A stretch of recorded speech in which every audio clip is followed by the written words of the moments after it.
ទេសនិកជនជាទីមេត្រីពិធីប្រឡងបញ្ចប់វិទ្យាល័យឆ្នាំ2026កំពុងតែខាត់ជិត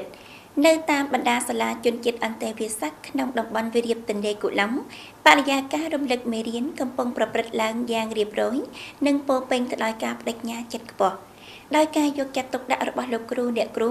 និងឆន្ទៈខិតខំប្រឹងប្រែងឈានឡើងរបស់សាសានុសិស្សវិធានការរំលឹកមេរៀនប្រកបដោយប្រសិទ្ធភាពជាច្រើនកំពុងត្រូវបានសាលានានាអនុវត្តដើម្បីសម្រេចបានលទ្ធផលល្អ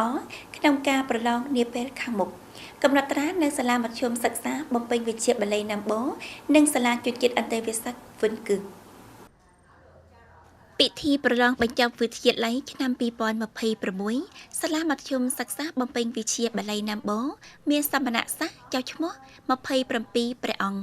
នេះជាសាលាពិសេសកន្លែងបណ្ដុះបណ្ដាលវប្បធម៌និងភាសាបាលីឲ្យសមណៈសិស្សតំបន់ណាំបូដើម្បីទទួលបានលទ្ធផលល្អបំផុតតាំងពីដើមឆ្នាំសាលាបានកសាងផែនការរំលឹកមេរៀនតាំងពីដំបូងបែងចែកកម្រិតសិក្សារបស់សមណៈសិស្សដើម្បីចាត់តាំងបង្រៀនបន្ថែមឲ្យសមស្រប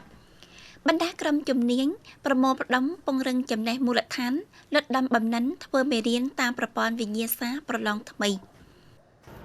ចំពោះខ្ញុំបកណ្ណាក៏ដូចជាសាមណមិត្ត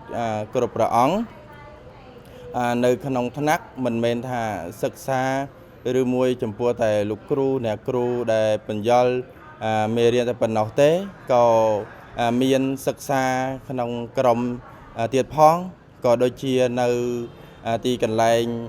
បន្តលតែខំស្រាវជ្រាវពីមេរៀនក៏ដូចជាការប្រឡងឆ្នាំកន្លងទៅហើយដែលដើម្បីនឹងយើងរៀនតាមក៏ដូចជាមើលការនៅមេរៀនដែលបានប្រឡងហើយដើម្បីយកជាការដកពិសោធន៍សម្រាប់ឆ្នាំបន្តនេះអាត្មាភាពបានត្រៀមប្រយ័ត្នមុនហើយគឺបានសិក្សារៀនសូត្រអំពីការណែនាំរបស់អ្នកគ្រូលោកគ្រូហើយមានការស្រាវជ្រាវលើសង្គមអ៊ីនធឺណិតជាមួយនឹងស្វែងរកឯកសារដើម្បីយើងយកបន្ទុកបានល្អហើយយើងបានការដែលយើងមានបំណងទៅរៀននៅកន្លែងផ្សេងទៀតហេតុដូច្នេះហើយអាត្មាភាពក៏ដូចជាសំណាក់សិស្សនៅថ្នាក់12ក៏មានការខិតខំគ្រប់ពេលវេលាដើម្បីសិក្សាឲ្យមានប្រយោជន៍ដើម្បីយើងមានបន្ទុកប្រឡងបានល្អឯនៅសាលាវិទ្យាល័យជនជាតិអន្តរជាតិសាសវិនគឺបរិយាកាសរំលឹកមេរៀនក៏យ៉ាងផុលផុលដែរប៉ុន្មានថ្ងៃនេះកាលវិភាគរបង203ប្អូនថ្នាក់ទី12ហាក់ដូចជាពេញមួយថ្ងៃក្រៅពីកម្មវិធីរៀនចម្បងសាលានៅតែងចាត់តាំងលើករំលឹកមេរៀននិងប្រឹក្សាចិត្តសាស្ត្រឲ្យសិស្សមុនថ្ងៃប្រឡង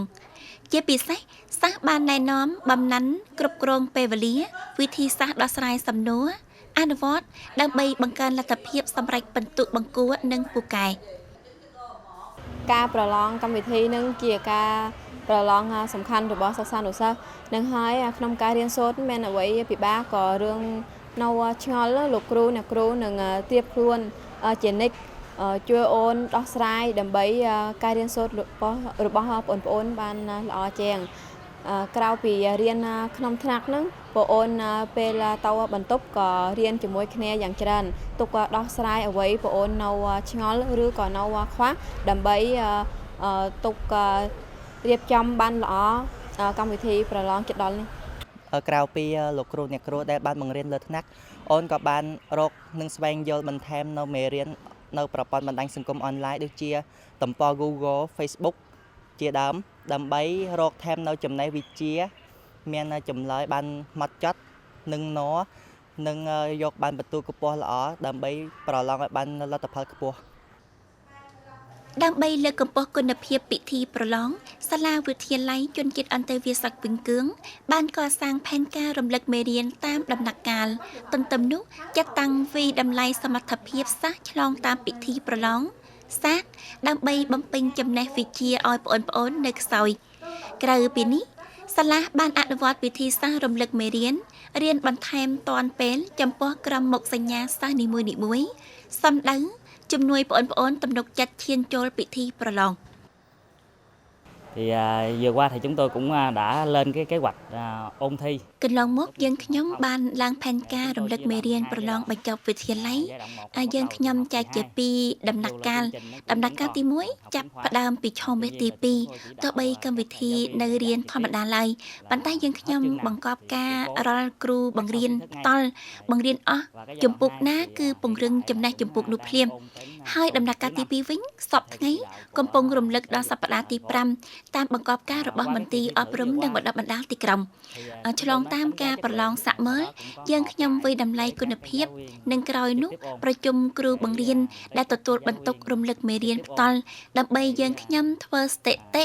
ក៏ដូចជាករណីណាយើងខ្ញុំឃើញបន្ទុកក្រមមធ្យមយើងខ្ញុំនឹងសំណូមពរគ្រូបង្រៀនមានផែនការដោយឡែកចំពោះក្រមមុខសញ្ញានេះដើម្បីធ្វើម៉េចមានបន្ទុកទាបបំផុតគឺពីមធ្យមឡើងទៅពេលប្រឡងជាផ្លូវការ Từ trung bình trở lên khi thi chính thức. Bên cạnh cái việc củng cố bổ trợ kiến thức kỹ năng cho học sinh ទន្ទឹមនឹងការពង្រឹងបំពេញចំណេះវិជ្ជាបំណិនឲ្យសិស្សគឺប្រការមួយក្នុងចំណោមប្រការសំខាន់នោះគឺលើកទឹកចិត្តស្មារតីឲ្យបងប្អូនដើម្បីបងប្អូនលំនឹងស្មារតីចែករំលែកបទពិសោធន៍ធ្វើមេរៀនក្រៅពីការត្រៀមបំរុងល្អចំណេះនិងបំណិនកត្តាសំខាន់បំផុតគឺបងប្អូនត្រូវតែនឹងណូពេលចូលបន្ទប់ប្រឡងត្រូវអានសំណួរច្បាស់លាស់និងជ្រើសខ្លឹមសារណាធ្វើមុនដើម្បីអនុវត្តបានល្អ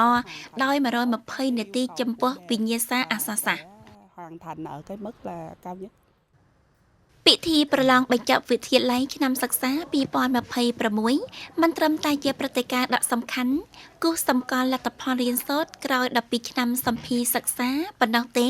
នៅទាំងបើកជើងទ្វារអនាគតឲ្យសិស្សានុសិស្សទៀតផងដោយការត្រៀមបំរុងយ៉ាងម៉ត់ចត់និងស្មារតីម៉ឺងម៉ាត់រួមជាមួយដំណើរចូលរួមរបស់សាលានិងគ្រួសារជឿជាក់ថា